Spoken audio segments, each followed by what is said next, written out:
तो चलिए 6वां नंबर सवाल देख लेते हैं। दिया गया है एक रैखिक समीकरण 2x + 3y - 8 = 0 दी गई है।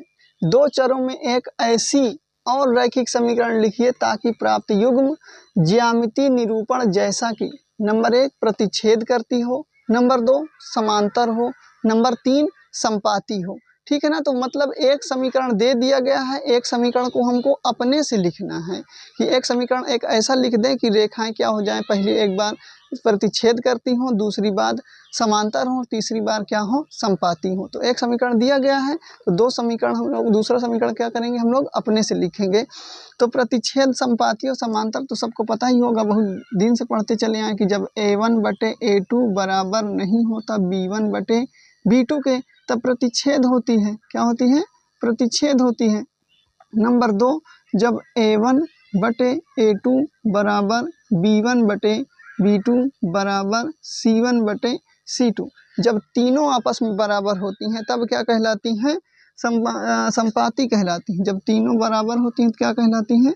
संपाती कहलाती हैं। और जब इसमें से a1/a2 बराबर b1/b2 तो होता है, लेकिन c1/c2 बराबर नहीं होता है, तो ये कैसी रेखाएं होती हैं? समांतर रेखाएं होती हैं। इतना तो हम लोग शुरू से पढ़ते चले आए हैं। ठीक है ना। तो हमारे पास एक समीकरण दिया गया है, एक हम लोग अपने से लिखेंगे।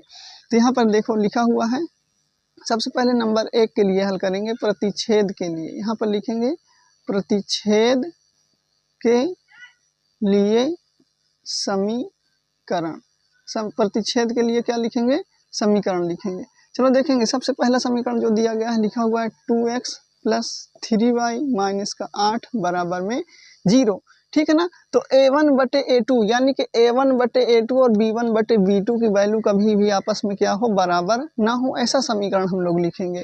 तो ठीक है, तो यहाँ पर देखेंगे जब तुलना कराएंगे इसकी a1x + b1y + c1 = 0 से क्या करेंगे, इसकी तुलना करेंगे, क्योंकि ये समीकरण नंबर 1 है, इसलिए 1 के लिए हम लोग तुलना a1 b1 c1 से करते हैं। तो a1 की वैल्यू यहाँ से कितनी आ जाएगी? 2 आ जाएगी, b1 की वैल्यू 3 आ जाएगी और c1 की वैल्यू कितनी आ जाएगी?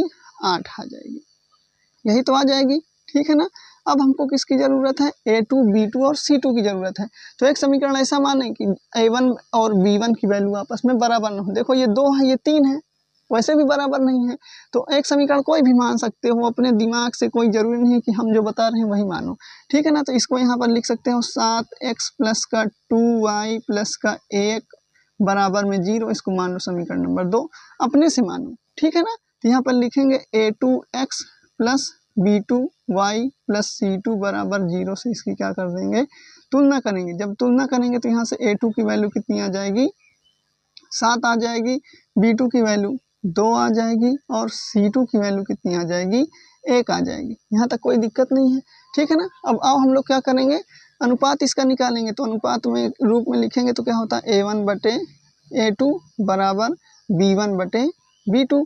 वैल्यू रखेंगे तो a1 की वैल्यू यहाँ पर देखो ध्यान से, तो a1 की वैल्यू कितनी है? 2/a2 की वैल्यू कितनी है यहाँ से? 7 बराबर b1 की वैल्यू कितनी है? 3/b2 की वैल्यू कितनी है? 2। क्या दोनों आपस में बराबर हैं? दोनों आपस में बराबर नहीं है, तो यहाँ पर क्या लगा देंगे? Does not equal. यहाँ पर लिख सकते हैं कि प्रतिच्छेद करती है। ये क्या करेगी? प्रतिच्छेद करती है। यहाँ पर लिख देंगे, इसकी कहानी खत्म हो जाएगी।